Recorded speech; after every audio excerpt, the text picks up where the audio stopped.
নমস্কার বন্ধুরা, good morning. আমার চ্যানেলের আরেক নতুন পর্বে আপনাদের সবাইকে স্বাগত জানাই। সকালবেলা যায় না, এটা বেশ অনেকটাই সকাল হয়ে গেছে, প্রায় বেলা 11টা বাজে। তো এখানে একটু ভেটকি মাছ নিয়ে এসেছিলো আর হাঁসের মাংস কেটে আমরা পরিষ্কার করে নিয়েছি অলরেডি। এরপর এই যে রান্না বসিয়ে দিয়েছিলাম। আজ আমাদের বাড়িতে প্রথম একটা মেহমান আসবে আমাদের নতুন বাড়িতে, আর আমারই একটা দাদাবাবু আসবে, মানে জামাইবাবু বলা যায় আর কি, আমরা দাদাবাবু বলেই ডাকি ছোটোবেলা থেকে। তো উনি আসছেন, আসতে অবশ্য বলেছিলাম আমার বড়মা আর দিদিদেরকেও বাবুকেও, তো ওরা কোনো কারণে বড়মার শরীরটা ভীষণ খারাপ হয়ে যায়, যার কারণে ওরা আসবে না। তো এই জামাইবাবুটা বা দাদাবাবুটা যাই বলুন, আমার মানে জ্যাঠাতো দিদির বর আর কি, তো উনি আসছেন। তো ভেবেছিলাম উনি সকাল নাগাদই আসবেন, বলেছিল সেইভাবে সকাল সকাল আসবে। তো আস্তে আস্তে বেশ অনেকটাই লেট হয়ে যায়, যার কারণে উনি আসতে দেরি করে ফেলেছেন। তো দুপুরবেলায় আমরা রান্না করে নিজেদের মতো খেয়ে নিয়েছি। তারপরে এই যে মাঠে এসেছিলাম, আমাদের বাড়ি থেকে জাস্ট একটু সামনেই মাঠটা। তো ওরা 3 বাপ বেটা মিলে এই একটা ছোট ক্রিকেট আছে আর কি, তো ওই ক্রিকেট খেলার বল, মানে প্লাস্টিকের বল, সেটাই খেলছিল। তারপর স্নেহা আর ওর বাবা চলে যায় ওই যে সামনে কলা বাগানটা দেখা যাচ্ছে, ওরই সামনে একটা দাদার বাড়ি আছে সেখানে। আর এই ছেলেটাও যাচ্ছিল, কিন্তু ও আর বেশি দূর গেল না, তারপর ফিরে চলে এসেছিলো। তো ওই বলটা নিয়ে একা একাই একটু খেলছিল আর কি।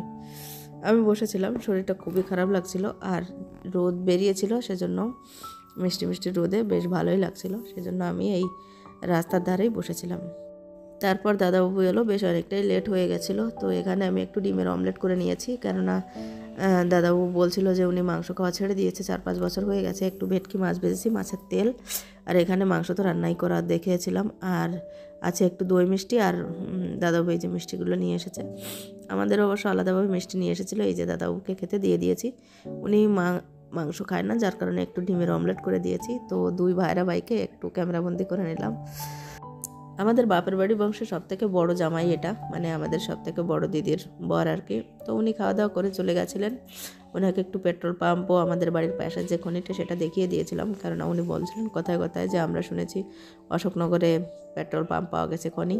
তো বললাম চলো ঠিক আছে, তাহলে তোমাকে একটু দেখিয়েই দিই। তাই ওর বাবাকে বলে একটু পেট্রোল পাম্পও দেখিয়ে দিয়েছিলাম। এরপর রাতে এই যে দাদাদের বালের গাড়ি এসেছিল, গাড়িটা প্রচণ্ড বড় 16 চাকার গাড়ি। তো রাস্তাটা খুব বেশি একটা বড় না, 10 ফুটের রাস্তা, তো এত বড় একটা গাড়ি এসে দাঁড়ানোতে বেশ অনেকটাই রাস্তাটা জাম হয়ে যায়। আগে পিছনে অনেক গাড়ি এসেছিল, মানে জ্যাম হয়ে গেছিলো আর কি। সামনের দিকে একটা গাড়ি ছিল, সেটাতে পেশেন্ট ছিল। যাই হোক, কোনোভাবেই গাড়িটাকে বার করা গেল না আর কি। অনেক চেষ্টা করা হয়েছিল, তাও বার করা গেল না, যার কারণে গাড়িটাকে ফেরত দেওয়া হয়েছে, অন্য রাস্তা ঘুরে তারপর যাবে। তো এই যে বালি ফেলা হচ্ছে, এদিকে ওর বাবা একটা কম্বল কিনে নিয়ে এসেছিলো, ছোটো মতন পাতলা করে, কেননা এক কম্বলে 4 জন আসলে ফিট আসে না। যদি শ্রেয়াস ওর কাকার কাছে শোয় তাহলে তো কোনো ব্যাপার না, 3 জন এক কম্বলে, 2 জন এক কম্বলে ফিট হয়ে যায়। তো শ্রেয়াস আবার কখনো কখনো রাতের বেলায় উঠে চলে আসে, যার কারণে এক কম্বলে 4 জন ঠিকঠাকভাবে শোয়া যায় না, ঠান্ডা লেগেই যায়। আর সেভাবেই যাই হোক, আরও কিছু ওয়েদার চেঞ্জের কারণে আমার ঠান্ডাটাই সবথেকে বেশি ধরা করেছে। তো ভিডিও করতে একেবারেই মন চাইছিল না, তারপরেও ভাবলাম এইটুকু করেই নেওয়া যাক। তো যাই হোক, এই যে বালি ফেলা হচ্ছে, আর এখানে শ্রেয়াস, স্নেহা, আমরা সবাই মিলে দেখছিলাম। আর বালিগুলো ফেলছিল আমাদের বাড়ির, মানে ঢোকার যে রাস্তা সেটা জাম হয়ে যাচ্ছিলো, যার কারণে ওর কাকাও লাস্টে সোয়েটার খুলে তারপর ওদের সাথে একটু হাত লাগাচ্ছিল। আর এই যে কম্বলটা নিয়ে এসেছে, স্নেহা তো খুবই খুশি। তো কম্বলটাকে আপনাদের খুলে দেখাই। কম্বলটা খুব বেশি মোটা নয়, তবে বেশ ভালো। মানে এই কম্বলটা আসাতে একজন যদি এই কম্বলে শুয়ে যায়, তাহলে 2জন করে এক কম্বলে, অথবা 3 জন এক কম্বলে, আর 2 জন এক কম্বলে ভালোই ফিট হয়ে যাবে। তো দেখুন, কম্বলটার কালারটা কিন্তু খুবই সুন্দর, আর ডিজাইনটাও আমার খুব পছন্দ হয়েছে, একেবারে বিছনা চাদরের মতো। তো কম্বলটা কেমন হয়েছে অবশ্যই জানাবেন। আর এই যে দেখুন, স্নেহা কম্বলটাকে খুলে আপনাদের দেখাচ্ছে। আমার তো কম্বলের কালার এবং ডিজাইন দুটোই খুব বেশি পছন্দ হয়েছে, স্নেহারও ভালো লেগেছে। তো আপনাদের কেমন লাগলো সেটা একটু বলতে পারেন। আর এরপর চলে গেছিলাম রাতের বেলায়। তো দাদাবাবু এসেছিলো, যেহেতু ওনাকে একটু দই মিষ্টি দিয়ে দিয়েছিলাম।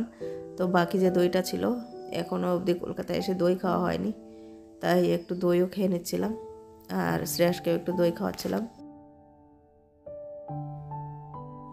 আর এখানে স্নেহা উঠোনে একটু খেলছিল। আর বালির গাড়িটা বেশ অনেকটাই বড় ছিল, বালিটা ফেলতে অনেকটাই সময় লাগছিল, প্রায় 1 ঘন্টারও বেশি। তো কিছু গাড়ি তো মাঝখানে ছেড়ে দেওয়া হয়েছিল। গাড়িটা যখন সামনের দিক থেকে বালি ফেলছিল তখন কিছুটা গাড়ি মানে যেগুলো আগে পিছনে জাম লেগে গেছিলো, তো কিছু গাড়ি ছেড়ে দেওয়া হয়েছিল। তারপরে এই গাড়িটা যখন ঘোরাচ্ছিল তখন এই পিছন দিক থেকে বালি যে অবশিষ্ট বালিটা ছিল সেটাই ফেলছে আর কি। তো এই যে ওর কাকাও লেগেছিল এই বালিগুলো নামানোর জন্য। আর এই যে সামনে দেখতে পাচ্ছেন অনেকগুলো গাড়ি আবারও জমা হয়ে গিয়েছে। তো এখন আর গাড়ি ছাড়ার কোনো সিস্টেম নেই, পুরো বালিটা শেষ হওয়ার পর গাড়িটা যখন বেরোবে তারপরেই গাড়িগুলো যাবে। তো দেখুন ছোট ছোট একটা দুটো সাইকেল যারা যেতে পারছে সাইড থেকে, কিন্তু বড় বড় গাড়িগুলো তারা আর যেতে পারছে না। আর এই জ্যামের ভেতরেই একটা ফুচকার গাড়িও ছিল। তো স্নেহা বলল যে পাপা ফুচকা খাবো, তোর বাবা বলল একটু পরে খাবি যখন এই গাড়িটা চলে যাবে। তো গাড়িটার বালি প্রায় ফেলা শেষের পথে। এরপর ফুচকার গাড়ি যেহেতু দাঁড়িয়েই ছিল, তো আমরা ঘরেই ছিলাম, তো ওই সাইড থেকে অনেকে এসে ফুচকা খেয়ে যায়। লাস্টে আর সামান্য কিছু ফুচকাই বাকি ছিল। তো এই যে দেখুন স্নেহা ফুচকা খাওয়ার জন্য খুবই এক্সাইটেড ছিল, ও বারবার খালি রাস্তায় গিয়ে দেখছিল পাপা শেষ হয়ে যাবে শেষ হয়ে যাবে। তো আসলেই শেষ হয়ে গেছিলো প্রায়। এই যে দেখুন গাড়িটার বালি ফেলা হয়ে গেছে, এবার গাড়িটা এই যে চলে যাচ্ছে।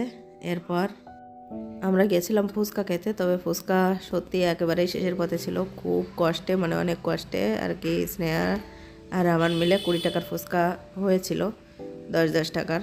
তো শেষের ফুচকাগুলো একেবারেই ছোট ছোট ছিল, মানে চুরমুর টাইপের যেগুলো লাস্টে থাকে আর কি সেটা। তো বন্ধুরা দেখুন স্নেহা ফুচকা খাওয়ার জন্য কতটা এক্সাইটেড। তো চলুন ফুচকা খাওয়া যাক। আর আজকের মতো ভিডিওটা এখানেই শেষ করছি। আজকের ভিডিওটা যদি আপনাদের ভালো লেগে থাকে তাহলে অবশ্যই একটা কমেন্ট করতে ভুলবেন না। আজকের মতো এই পর্যন্তই, আবারও ফিরে আসবে একটা নতুন ভিডিও নিয়ে। ততক্ষণ পর্যন্ত সবাই খুব ভালো থাকবেন, সুস্থ থাকবেন। আর ভিডিওটি শেষ পর্যন্ত দেখার জন্য আপনাদের সবাইকে অনেক অনেক ধন্যবাদ। টাটা।